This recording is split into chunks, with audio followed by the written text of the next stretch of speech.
Henry lui avoue qu'il souhaiterait vraiment être humain pour leur côté imprévisible et leurs défauts et faiblesses inconsistants. Julian arrive enfin quand Sophie s'apprête à partir. Elle demande alors à Julian de débrancher Henry et lui demande de rester ici jusqu'à ce qu'elle revienne.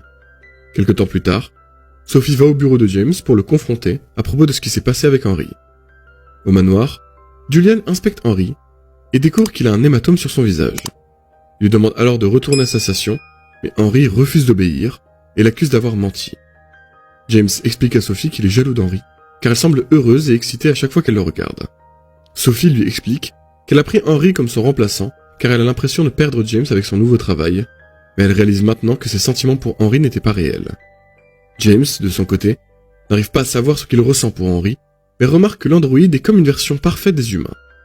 En effet, cette entreprise essaie de recréer des humains avec Henry, mais les humains ne pourraient pas être aussi égoïstes que les androïdes. James et Sophie rentrent chez eux après avoir reçu un appel de Henry, mais ne trouvent l'androïde nulle part dans la maison. Sophie le voit finalement dehors et décide donc de prendre un couteau, craignant qu'il fasse quelque chose de dangereux. Lorsque James et Sophie s'approchent d'Henry, celui-ci exprime sa déception quant à leur décision de se débarrasser de lui. Le couple lui explique alors qu'il préfère le ramener à Julian, mais lui promettent que Julian va tout réparer.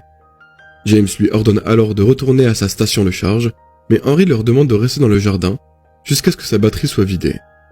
Au même moment, Sophie décide de lâcher son couteau par terre quand elle constate que Henry n'est finalement pas une menace. Puis, Sophie et James se rendent au bureau de Julian. Il s'avère cependant que l'endroit grouille d'agents du FBI.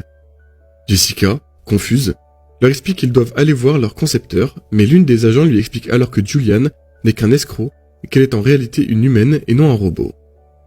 Sophie et James réalisent alors que Henry est probablement également un humain. Ils rentrent chez eux accompagnés du FBI pour retrouver Julian et Henry. Alors qu'ils cherchent Henry dans les bois, Julian apparaît et tire sur les deux agents. Julian reproche à Sophie et James d'avoir ruiné son projet, car Henry était parfait pour eux. Il avoue ensuite qu'il a sauvé Henry, qui vivait alors dans la rue alors qu'il était encore un bébé. Il a ensuite essayé de l'élever sans aucune imperfection. Il aimait Henry, et l'androïde a transmis cet amour au couple, mais ils l'ont finalement rejeté, comme sa mère l'avait fait auparavant.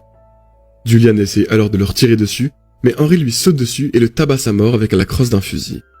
Après cela, Henry tombe à genoux sur le sol, et se transperce avec le couteau de Sophie. Il avoue alors au couple qu'il avait toujours été conscient et que ses émotions étaient sincères, puis s'excuse d'avoir ruiné leur vie. Alors qu'Henry gît au sol, à l'article de la mort, Sophie et James lui disent qu'ils l'ont tous les deux aimé également.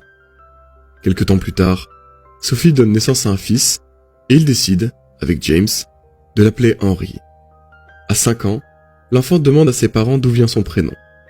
Ils lui répondent que c'est en hommage à quelqu'un de très spécial, mais qu'il devra attendre d'être plus vieux.